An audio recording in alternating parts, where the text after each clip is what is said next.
Yeah, so thanks for the opportunity to talk to you today. I'm Jaroslav. I work for a company named HÜBNER Photonics, which is part of a bigger company, 3,000 people company, which is named HÜBNER. The probability is very low, I think, that you have ever heard of HÜBNER before. On the other hand, I think the probability is very high that you came close to products of HÜBNER. In fact, HÜBNER is a market leader in what you call the mobility business or the transportation business. For example, HÜBNER does for articulated buses. So these are the buses which bend in the middle. They make the transition systems, so the accordions, if you wish. Or for example, when you are boarding an airport and you go via the finger gate, there is a kind of accordion structure or flexible structure that's attached to the plane. So this is what HÜBNER does, mainly in the core business. Now you can say, okay, I'm at the wrong conference. I'm talking about planes and buses. I should talk, this is a quantum conference. Let me justify a little bit.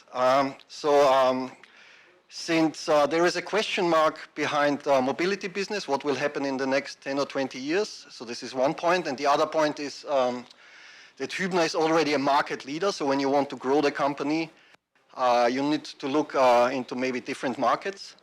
So they decided to diversify, so make new products for new markets. And to make a long story short, so I'm a part of a roughly 12 people team inside this big company. We are kind of a spin-off. And mainly what we are concerned with, we do what is called tunable continuous wave OPOs. It's a long expression, but essentially it is, I would say, tunable lasers, widely tunable lasers. And why I would like to tell this to you? Well, because we have seen quite some interest from the experimental quantum technology research community. And so I hope, at least for some of you, this what is now will be interesting, might be interesting. So I would like to give you a very gentle introduction comparing OPOs to conventional laser light sources.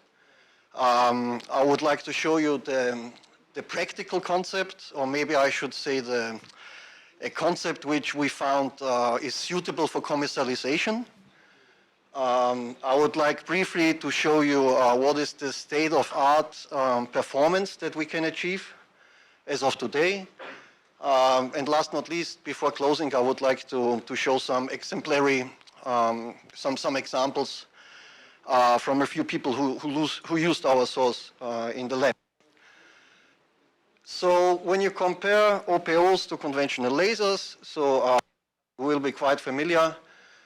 So a laser principle, this is based on a transition in a suitable medium. You need to create what you call a population inversion. Yeah, you generate coherent radiation by the process of stimulated emission. How does it work practically? What components basically you need to build a laser? Well, you need a suitable gain medium. So that's actually an important point here, I think. Keep in mind that it's that for the wavelength of light that you want to generate, you need to find a medium which has a suitable transition. So to give you a simple example, for example, let's think about laser pointers. You will have seen, you are used to red laser pointers or to green laser pointers. But I take a bet that you have not seen a yellow. You can't buy a yellow laser pointer or a pink laser pointer, but maybe this might be your favorite color. And simply speaking, the reason is it's not so easy to generate laser light at a particular wavelength, at an arbitrary wavelength. This is not so easy. So, and the reason why there are no pink laser pointers or yellow laser pointers, that there is no cost-effective laser medium that you can do this. So that's maybe a simple example. Okay, so for a laser you need a suitable gain medium, and hopefully it's available at the wavelength you want to work with. You need a pump source. So lasers are, I would say, maybe easy to pump because you can use electrons or you can use incoherent photons. So you can pump it in different ways. Then you need to build an optical resonator around it. So that's the simplest case with a highly refractive mirror on one side and the output coupler. And yeah, then you have a laser. As we have seen also in the previous talk, optical parametric oscillators, they are not based on the process of simulated emission. It's what you call parametric conversion. So essentially, this is the generation, in this case, or the splitting of a pumped photon into two photons of lower energy. And this is subject, as was also shown in the previous talk, of conservation of energy and momentum. And the two lower photons go by the name, typically you call it signal or idler. This process is not, does not require the existence of particular electronic states. So essentially it requires a suitable nonlinear medium. In the language of nonlinear optics, this is a medium which has a high second order polarizability, but otherwise you are not, you do not depend on particular electronic states. In the practical realization, what is actually, what makes your life, building OPOs makes your life a bit hard. One of the differences you need between OPOs and lasers, you need coherent light to pump an OPO. So actually you need already a good laser to create an OPO. This is a bit of a drawback because good lasers are expensive. In the practical realization, typically you do this in a bow tie cavity. So this is the typical shape to ensure multiple paths to the crystal. So in summary, very briefly speaking, OPOs are sources of laser light or sources of coherent radiation, if you wish. They are very similar to lasers, but with two main differences. They rely on parametric conversion, not on stimulated emission, and they require a coherent source for pumping. Unlike lasers, which can be pumped with incoherent photons. Why is this so interesting still? Well, because the huge potential of OPOs derives from the wavelength flexibility. So at least on paper, as you have seen, okay, you don't need a particular electronic state, but at least in theory, you can generate, by controlling the wavelengths of signal and idler, you basically are very flexible in wavelengths. Okay, but still, why are we surrounded? So the laser has been demonstrated in 1960. The first demonstration of OPOs that I could find, at least, is more than half a century ago. And probably there will be some Russian guys who did it 2 years earlier, but I was not successful to find it. If there is any hint, I will be glad about this. But still, we are surrounded by much more lasers than OPOs. So why is that? Well, because the concept is, let's say, nice on paper, or was nice on paper, but the progress in really making commercial devices or practicable OPO devices was really lacked by available high-quality pump laser sources and also by the development of suitable nonlinear media. So I would say only in the last 15 to 20 years there has been really progress that allowed to push the development of such devices. So practically tunable continuous wave OPOs, they have become commercially available since, I would say, for 10 years now. To give you the summary, so what can these devices do? Well, the main property is wide tunability across the visible range in particular, also across near infrared ranges, narrow line width, and output powers, I would say decent output powers on the orders of hundreds of milliwatts. This is what we can achieve as of today. yeah, this is to show you the practical design. So very basically, we start with a pump laser at 532 nanometers. We work with two nonlinear processes, or in two separate cavities. In the first cavity, OPO cavity, we call it OPO cavity, we generate signal and idler in the range of 900 to 1300 nanometers. And then, so the particular wavelength or the split between signal and idler is controlled by the choice of crystal and by the crystal temperature. Then one of either the signal or the idler is extracted into the second cavity for second harmonic generation, and then by doing SHG, you can cover the 450 to 650 wavelength range at the device that we have right now.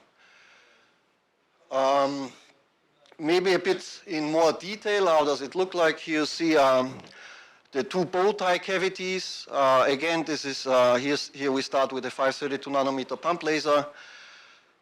We decided to employ what you call it singly resonant OPO cavity design, which means that so the 532 generates signal and idler, and one of them is circulated resonantly inside the cavity, and the other one is extracted for SHG. So this is we found this most practicable, actually, this kind of design.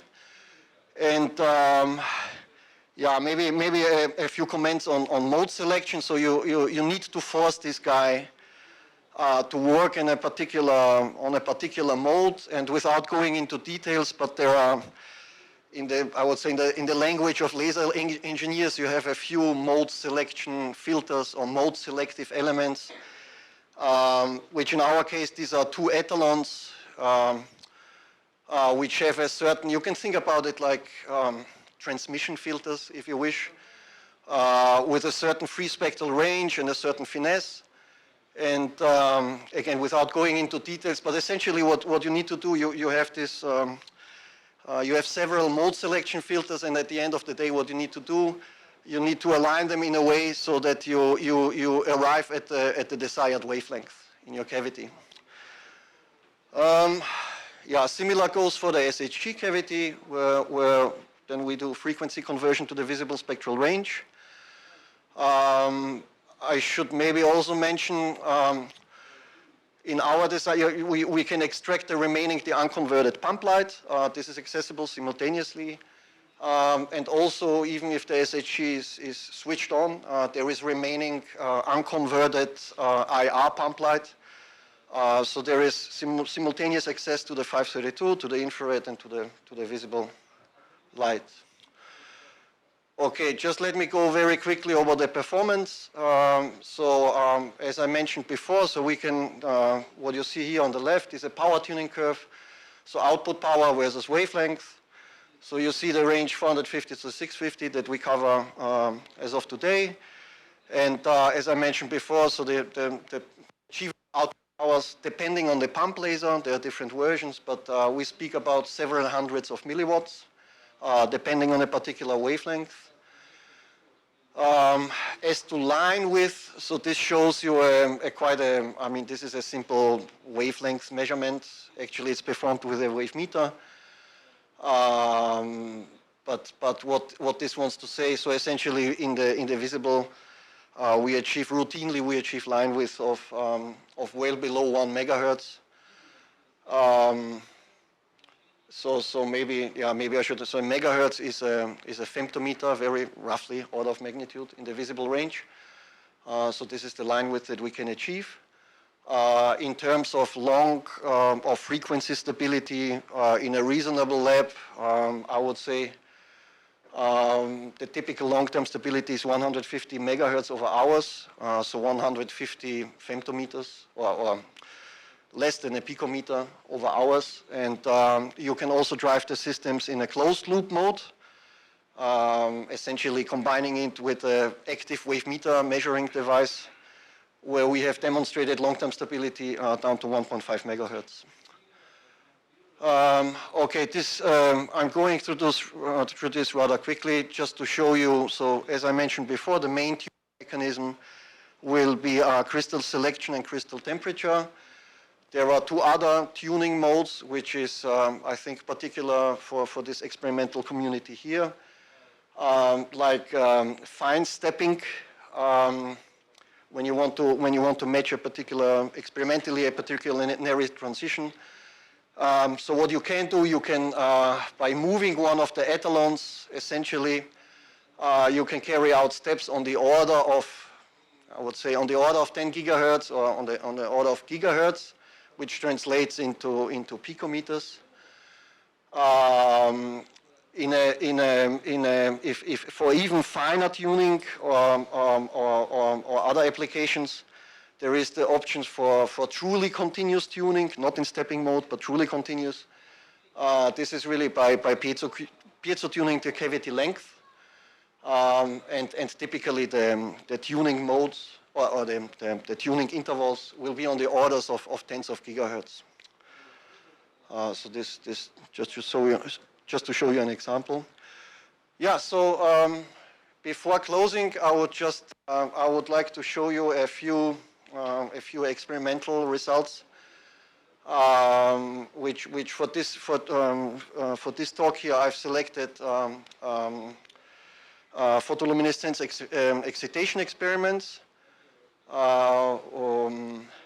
So photoluminescence excitation, this is essentially an alternative, if you wish, to absorption spectra, which is particularly suitable for a single system. Here I will show single photon emitters, but for a single system, it's not so straightforward to do an absorption spectrum, so people do frequently do photoluminescence excitation spectra.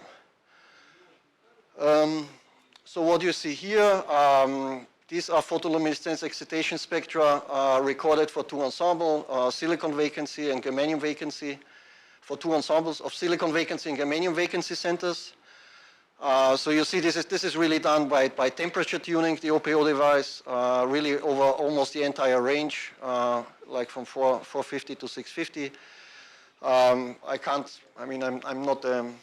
Can't really give you more details, but basically, I mean, what you can immediately see, okay, these are different. So this is really a broad structure, and this is for the germanium vacancy center. This is pretty similar, actually, to the mirror image of the photoluminescence.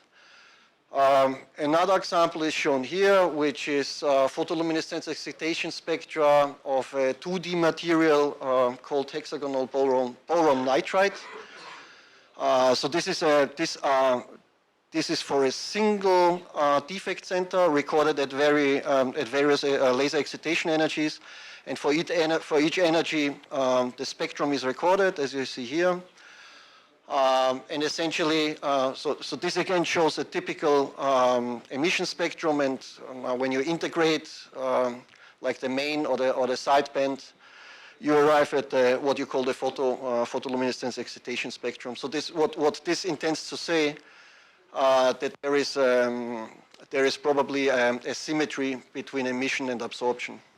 This is the mirror image, if you wish, of the peak around the zero phonon line here. Before closing, another recent work. This was dealing with a single germanium vacancy center. So it's not an ensemble, but really a single center, this time under cryogenic conditions, where you can resolve the fine structure, if you wish, behind the related to the zero phonon line, I would say. So keep in mind, so this is now a 2 nanometer window, so really narrow compared to the previous ones. So this is just to show you can characterize this spectrum, and if you wish, zoom out or select one of these peaks here, and characterize them by truly continuous tuning over a 10 gigahertz range. So this is just for illustration of how the different tuning mechanisms can be applied. Okay, so yeah, to conclude and to give you an outlook. So we really believe that OPO technology is really, it's becoming increasingly recognized and established as a competitive alternative to conventional laser technologies. So definitely I would say a technology to keep in mind. Also motivated by a number of customer requests, we are happy to say we will be, probably by mid of the year, we will be releasing a new version or another version covering a different tuning range. This will be 500 to 750 nanometer in the visible. And yeah, before closing, I would like to gratefully thank a few groups here. This is Alexander Kubanek from University Ulm, Weibo Gao from Nanyang Technological University, Rudolf Bracic from Nanophotonics Group in Münster, Fedor Jelecko from the Institute for Quantum Optics, University Ulm, and last not least, the team from Azimuth Photonics, our Russian representative, for getting me here and organizing everything. And to you for your attention.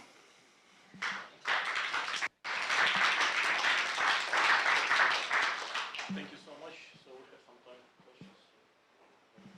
I'm sorry. Two questions. Can you couple the output into a standard single mode fiber? And second question, what is the widest tunable range available? So the first answer is easy. It's yes. Yes, and the efficiencies are relatively good. I mean, it's a nice laser light output. So typically we see efficiencies of 60 to 80%. And what was the second question? What is the widest tuning range? You know, can you go like ultraviolet to beyond 2 microns? Or? Yeah, that's. So okay, so what we can offer right now is in the visible it's 450 to 650, and this derives from the infrared, which is 900 to 1300. So this is what we can cover with our device right now. We have quite some questions to go below 450 because this is interesting for quite some people, but from several reasons this is not so straightforward. I mean, the material starts to absorb and so on and so on, and we will not do it as for now. For the new model that we are going to release, this will cover 500 to 750 in the visible, and for the infrared it will be 1000 to 1400. So bottom line, the answer to your question, we can most of the range between 450 and 1400 we can cover. To be open here, so this is I mean, what is there are not many. Okay, I'm trying to be open here, but there are not many companies on the market who can do continuous wave OPOs. In fact, we are the only ones who can do it in the visible for now. But there are other companies. Optica, they released an OPO last year, which is designed to tune in the infrared. They are targeting a different range. So it's the similar technology, but it's for a different range. It's a different range. They are doing infrared, where you don't need to do the SHG part. So the tricky part for us, it's the SHG.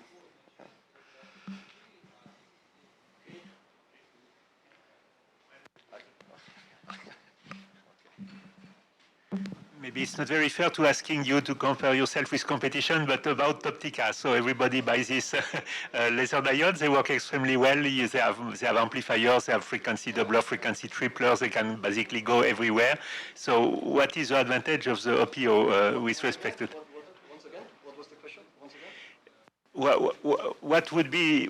How would you spell out the advantage of the OPO with respect to just standard optical lasers? Because they can go everywhere. They are tunable. Are you cheaper? Are you more reliable? Do you have more power, better bandwidth? I understand. So yeah, so that's a knowledgeable question, of course, because we want, at the end of the day, we want to be profitable. So there is no point in developing something which you can do with less money. You can do the same. So there is no, so that's understood.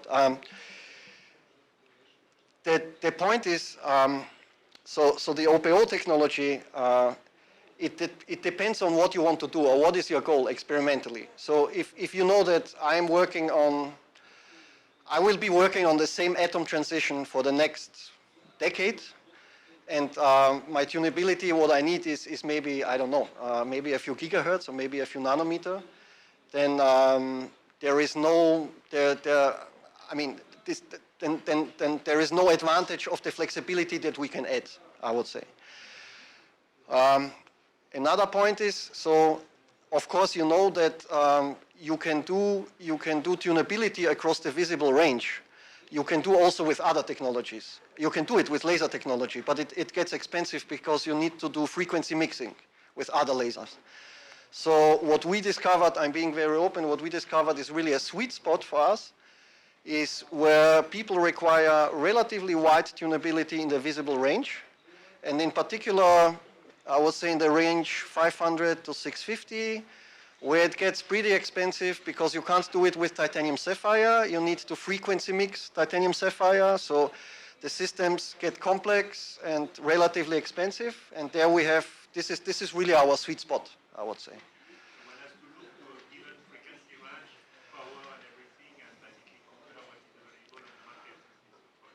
Yes, yeah, of course. I mean, there is no one, I mean, let's put it this way. We are fully aware that no one will buy our stuff who doesn't need it. That's unfortunately.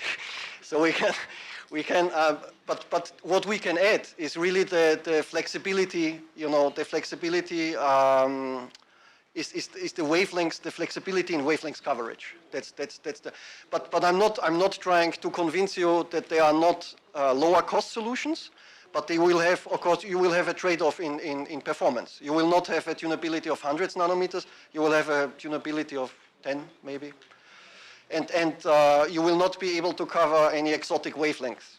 So I'm yeah. Okay, so let's thank both lecturers. Okay.